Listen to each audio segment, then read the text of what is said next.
大家好，我係靈心社職陳，好高興又見到大家。咁咧經歷咗上次文石4個型號嘅開箱同埋規格分析之後咧，咁就回歸翻之前咧我係拍過嘅嗰個 Firmware 3.2嘅上集。咁今次咧就會係中啦。係啦，原本諗住2集嘅，但係因為咧我發現可以介紹嘅內容太多，咁咧所以咧我剪完片之後發現咧都係分翻2集，如果唔係咧嗰段影片可能會係接近40分鐘咧，就實在太長啦。咁今次呢一回咧，咁我就會集中講解呢一個 firmware 入邊咧3個大項目。第一個咧就係好多人都期待嘅第三方 app 嘅優化，喺手寫主機方面。佢有3個 app 啊嘛，咁3個 app 都當然有試過啦。咁第二個咧就係筆記功能，咁筆記功能當中咧下低仲有5個功能嘅介紹嘅。第3個咧就係今次新增嘅上下分屏模式。好，咁所以咧，如果就住你邊啲項目有興趣嘅話咧，你可以按翻我個章節咁嚟跳去睇啦。希望咧今回嘅介紹可以幫助到你。如果你本身係文石嘅用戶嘅話咧，你可以更加了解到呢一個 Firmware 3.2喺邊啲位置上可以更加幫助到你喺閱讀或者喺工作上嘅流程。如果你係文石嘅舊用戶，你而家嗰部機咧仲未更新嘅話咧，咁請耐心等候，因為咧按我所了解咧，文石已經就住上一批嘅型號咧係進行呢個 beta 版嘅測試，預計應該係11月上旬嘅時候咧有機會發布。咁我諗最遲喺聖誕假前一定有噶啦。咁所以如果你係上一批嘅型號嘅話咧，咁啊請耐心等候。如果你係再上一批，好似我而家用緊嘅 Note 2嘅話咧，可能要再耐啲，我相信都會有嘅。咁所以咧就請大家繼續拭目以待。好啦，咁事不宜遲啦，去片。今代咧有一個咧係讓到好多用家其實都十分期待嘅，就係文石就住一啲嘅第三方嘅 Apps 咧係有一個書寫上嘅優化，能夠咧同佢原生嘅嗰個筆記一樣咧係咁順暢書寫。但係現階段咧佢淨係支援3個 Apps 嘅啫，分別咧就係 OneNote、Evernote、WPS Office。我哋咧就睇睇個效果。咁呢個咧係 OneNote，而家我哋進入去啊。我已經登入咗㗎啦。咁咧呢個咧係我隨手開咗一個頁面，咁入邊咧係繪圖模式嗱。咁由於我本身唔係 OneNote 嘅用家，我都唔係好熟入邊嘅功能，但係咧我哋可以測試到嗱，點解呢一個嘅提升會係對用家嚟講係咁期待呢？因為其實咧，如果你有用過之前嘅 Firmware 嘅文石閱讀器，就會知道，除咗佢原生嘅手寫注記或者係筆記入邊咧，手寫係十分順暢之外咧，你用其他第三方嘅 App 咧，基本上全部個延遲都好犀利嘅。好，咁咧呢個咧係我喺我 Note 2嗰度咧開 Google Classroom，咁我開咗其中我一個學生嘅課頁嗱，咁我即係有個名啊，一份月報練習咁樣。今日假設佢呢個評論，我有個 tick， 大家睇睇嗰個 tick 嘅效果，你就會明白喺第三方 App 嘅延遲係點樣啦。嗱，你見到係幾不能接受嘅嗰個慢。試多一次啊，例如我打交叉，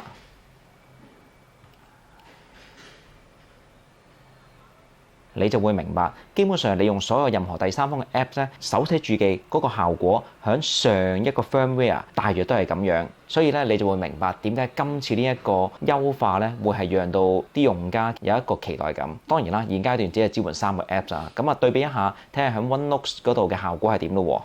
好嗱，而家試下咧，我開咗個版面睇一睇，我隨手揀一個筆尖，好隨手揀啦嚇。咁跟住咧，我要畫啲圖。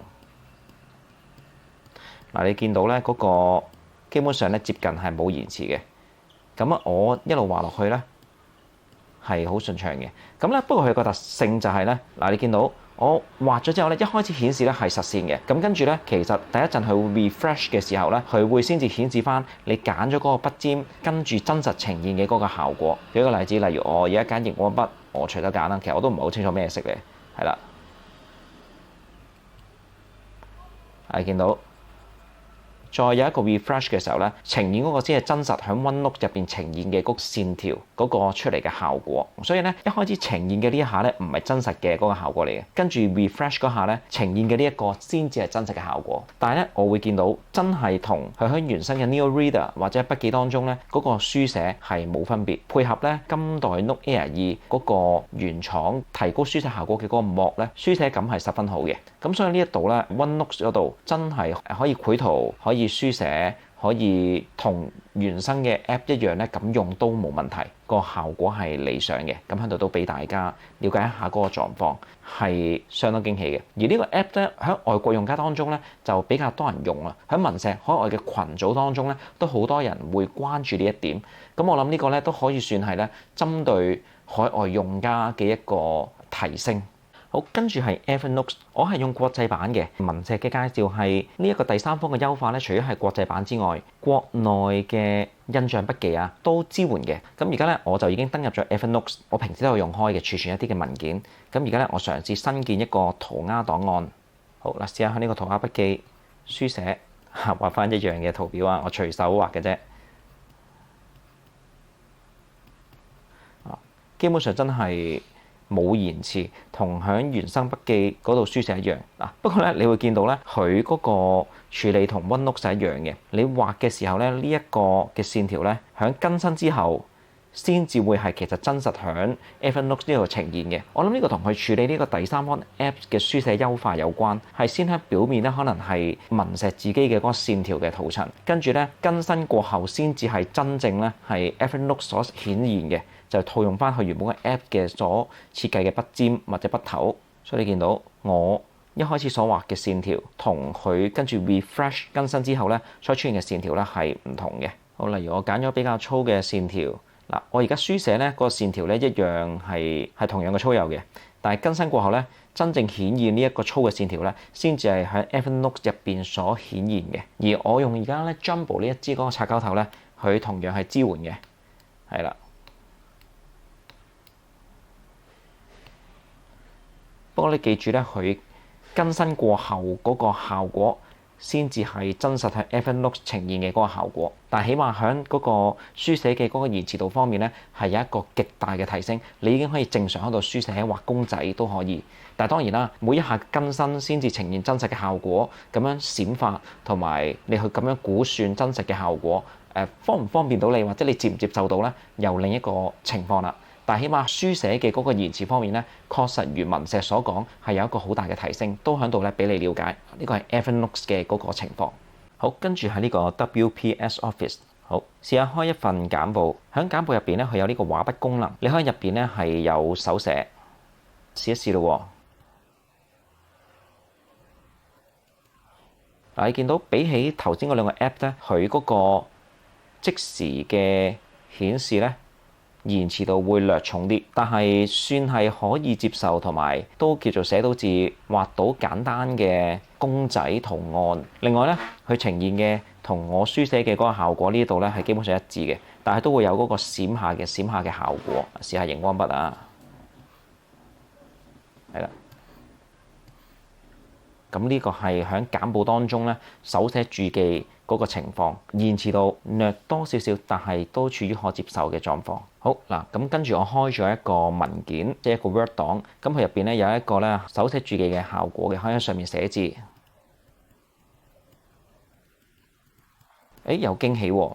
喺呢一個 WPS 嘅文件入邊手寫咧，基本上係冇延遲，同原生筆記嘅嗰個情況咧係類似嘅。但係另外你都會見到咧係同樣嘅狀況，你手寫時候所呈現咧唔係真實所呈現嘅，閃一閃更新過後咧出現嗰個效果先至係真實喺呢一個檔案當中所呈現嘅。但係喺個延遲方面咧，確實基本上都接近零，相當順暢，都喺度咧俾你哋有一個嘅了解。WPS Office 咧佢都支援你係導入本地嘅文件 PDF 嘅，跟住喺上面注記。但我諗呢個功能咧，你喺呢個 Reader 本身所用咧會更加好，效果上同埋速度上。咁所以呢一度咧我就唔特別再展示啦。但係呢一度咧文件同簡報嘅手寫注記係冇問題嘅。嗱，坦白講啊，就住頭先嘅3個 Apps 嘅手寫注記嘅提升咧，比起上一個 firmware 咧係有一個極大嘅提升，係十分予人好感嘅。不過咧遺憾嘅係，暫時就只有呢3個指定嘅 Apps 咧係有一個提升，而唔係就住所有嘅第三方嘅 App。坦白講，舉個例子，對我嚟講，如果 Google Classroom 咧能夠有一個好似頭先咁樣嘅提升，我能夠去作到批改，而唔係頭先喺 Note 書所顯示嘅延遲度咁嚴重嘅話咧，咁佢嘅實用性就大好多啦。文就係講到應該會仲有後續嘅第三方嘅 Apps 嘅提升嘅，但我希望佢唔係逐個 App 提升，而係有一個技術係能夠支援所有嘅第三方嘅 App， 可能喺上面咧係額外加一個咧文石軟件所加上去嘅圖層，讓到佢能夠實現到呢一個狀況。未來可期，如果真係做到嘅話咧，咁喺嗰個應用性方面咧就會有一個相當大嘅潛力，期待呢一日會早啲出現啊！今次呢個 firmware 咧有一個比較大嘅功能嘅新增咧，係響筆記方面嘅。咁而家咧我就進入咗筆記，開咗一個檔案。第一個嘅新調整就係咧，你揀筆嘅嗰個位咧，以前係響左手邊嘅欄目嗰度揀嘅。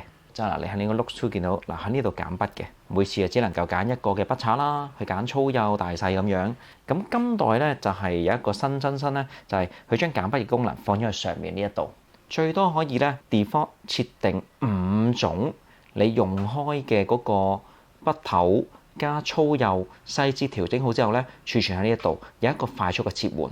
舉一個例子，例如我呢個係鋼筆頭，跟住咧係紅色，呢個係我其中一個常用嘅筆跡。好，跟住咧我要一個咧係圓筆，係圓筆嘅15嗰個粗幼。另外咧我需要熒光筆。好，咁我設定咗呢3種筆頭之後咧，咁我書寫，例如我平時可能字嘅書寫用鋼筆頭嘅，咁都有啲時候咧我需要用圓筆，撳一下即刻咧可以切換，跟住咧就再撳一下熒光筆，我要間一啲嘢。咁呢一個功能咧個好處就係，如果你係攞呢部閱讀器咧攞嚟畫畫嘅話，咁樣設定幾種咧你常用嘅嗰個線條同埋筆頭咧，咁可以一個快速嘅切換。又例如可能你批注文件，或者你去做一啲會議記錄咁樣，咁亦都可以設定啦，可能係有熒光筆、有鋼筆或者係圓珠筆啦嚇，係唔同嘅粗幼咁樣，唔同嘅顏色，設定好你常用嘅幾種咧，跟住就可以快速切換去用，咁咧可以讓到你嘅效率咧係提升咗。咁我覺得呢一點咧係實用嘅。咁佢呢度最多係支援5種設定好嘅嗰個筆頭喺呢一度呈現嘅。呢個係第一個功能嘅新增。好，咁跟住咧，另外一個咧喺筆記上嘅嗰個新增就係咧，往時你要係新增多一頁嘅時候，你咧喺左方嘅呢個功能欄入邊咧要撳嘅。呢個係上一代 firmware。嗱，你見到呢個第一頁。咁如果我要加下一頁嘅話咧，我就會喺左下角呢一個有張紙有個加號嘅 logo 撳一下。好啦，咁你見到呢個咧就變咗第2頁啦。咁我一路撳一路撳，咁一路加，而家加到4頁。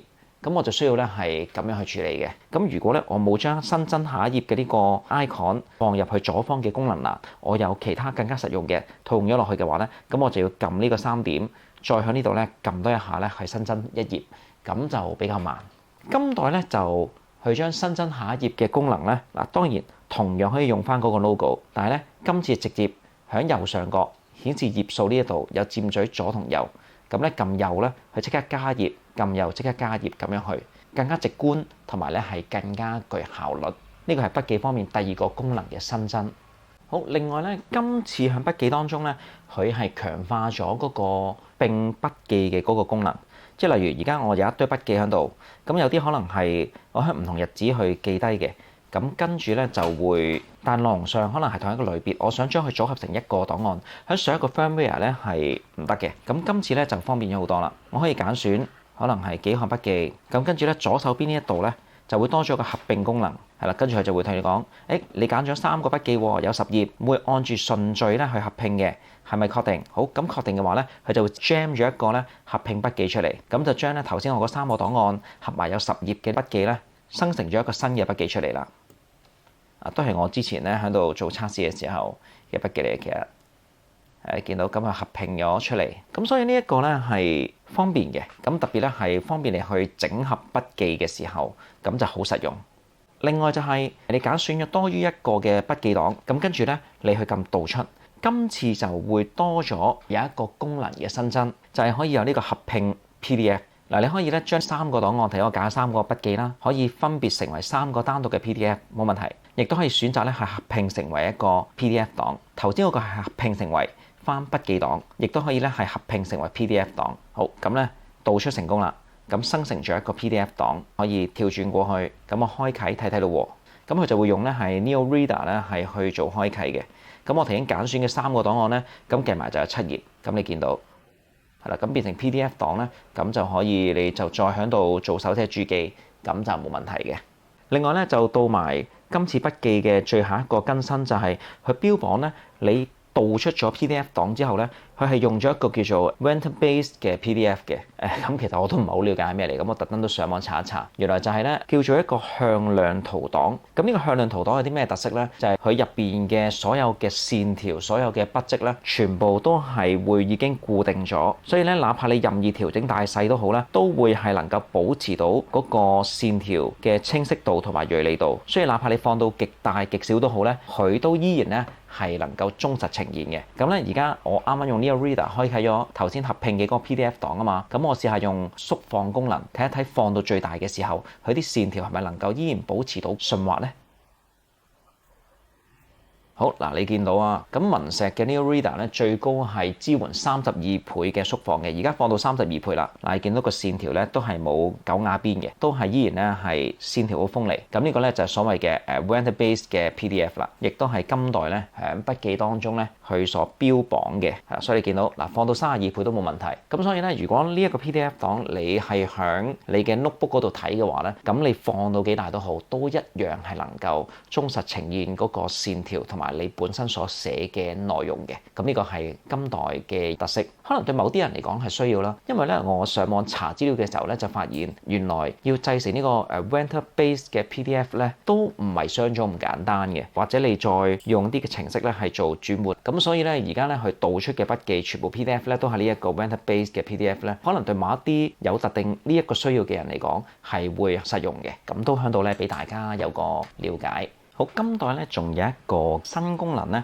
就係喺分屏模式嘅顯示方面。喺之前嘅 firmware 咧，每一次嘅分屏咧就只能夠左右嘅分屏。好，咁舉例子，嗱呢一個係我用嘅 Note 2啦，咁我開咗一個電子檔，呢個係我平時用開嘅一個書貼嚟嘅。咁我用佢分屏模式，舉一個例子，我要一邊睇書一邊咧就有筆記咁樣。好嗱，大家就會見到我一撳雙開筆記咧，即係一邊顯示原本嘅電子書檔，另一邊咧開一個筆記去書寫嘅時候咧，佢就一定會自動地咧係變成呢一個左右分屏模式。你冇得揀嘅，哪怕你一邊係開電子書，另一邊係開 App 都好咧，個情況都一樣。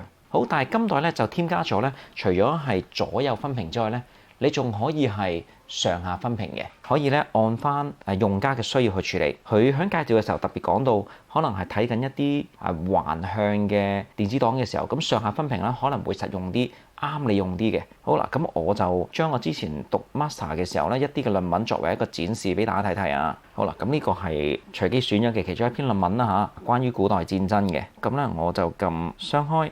喺呢一度咧就會多咗啦，原定嘅橫向左右分屏啦，另外亦都可以選咧縱向嘅上下分屏。揀嘅嗰4項咧就係一樣嘅，可以係眼前呢一個電子檔，咁咧就開多個啦，可以係唔同嘅，即係開2本書2個電子檔，又或者咧係繼續喺呢個電子檔，跟住咧另一邊咧係筆記，即係我頭先喺 Note 2所展示嘅。另外咧就係一個雙開翻譯咧，就係電子檔繼續，另外個版面咧就進行一個即時另外一種語言嘅翻譯。咁我做翻例如係雙開筆記。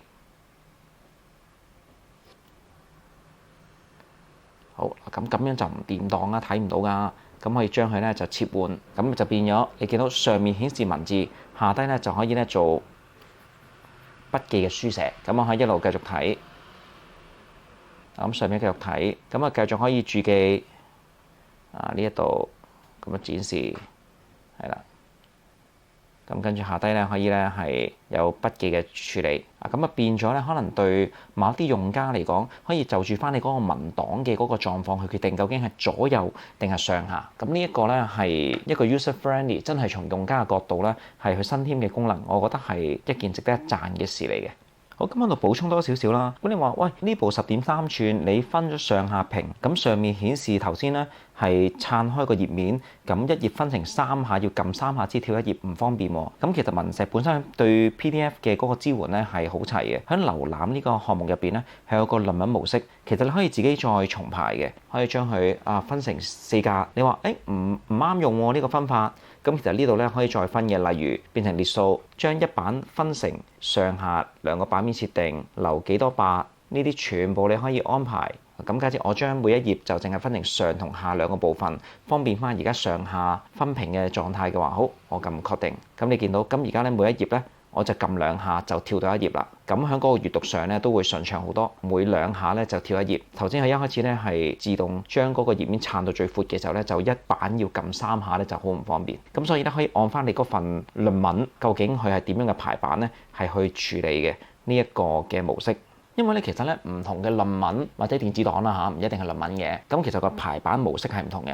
例如而家我呈現嘅呢一篇嘅論文咧，佢係分左欄同右欄嘅，佢就唔係由上到下。咁樣喺呢個情況之下咧，呢個論文模式其實我自己覺得好方便嘅。即係舉個例子，我繼續係雙開筆記、上下屏咁樣，我就將佢轉成論文模式嗰度咧，我要設置轉一轉，我就分4格去呈現啦。咁跟住咧就1、2、3、4，咁咧按翻佢呢個排版咧，去咁樣劃分。好，咁啊試下個效果咯喎。咁你見到上下再撳去翻呢一度，再撳去翻呢一度，係啦，上下咁樣咧一個咁樣嘅 N 型嘅移動去睇。咁所以咧當然啦，每一篇論文情況都可能有啲唔同，總唔能夠咧去盡如人意按你所想嘅。但係咧有多呢啲設置嘅功能咧，其實對有唔同嘅書檔、唔同嘅排版嘅檔案嚟講咧，我覺得都係一件好事嚟嘅。今次呢一個上下分屏嘅功能，我覺得係提供多一個嘅可能性，讓到用家去用得更加順暢。咁我覺得呢一點係值得一讚嘅。好，唔知咧頭先介紹嘅咁多項新嘅功能，你會唔會覺得咧都幾有趣喎？或者有啲位置咧可能都可以幫助到你去了解咧呢一回嘅 firmware 更加多，到你可能有機會真係用到，或者你本身已經用咗新型號嘅話咧，希望你可以更加讓到你可以用盡到呢一部閱讀器嘅嗰個功能。咁咧而家咧就嚟一個下回預告啊！咁下一回咧就會係 firmware 最後一回嘅介紹啦。下集會包括講到咧，其實呢一代文石野心呈現嘅嗰個 Bold Drop。另外仲有咧，關於咧係 V2 引擎嘅進步啦，佢嗰個 PDF 嘅重排功能啦，另外咧仲有一啲比較minor 少少嘅，例如係嗰個 App 調整版面嘅更新，另外就係支援多重帳號嘅登入啊。咁下一回咧就會介紹到咧呢一堆嘅新功能，咁希望咧對有興趣嘅用家嚟講可以幫助到你。好啦，咁片咧我會盡快剪同埋上字幕，咁希望咧下一回又可以繼續見到你。如果你覺得呢一段片咧對你有幫助嘅話，咁咧就誠邀你可以讚個好，因為呢個咧會係對我一個好大嘅幫助，可以讓到咧更加多人咧可以睇到呢段片。如果你咧係中意呢一類 E-Ink 產品嘅評測教學嘅話咧，咁誠邀你可以訂閱我嘅頻道，希望可以喺之後嘅影片嗰度咧繼續見到你。好，咁咧今日嘅影片咧就大約到呢一度啦，感謝你嘅觀看，拜拜。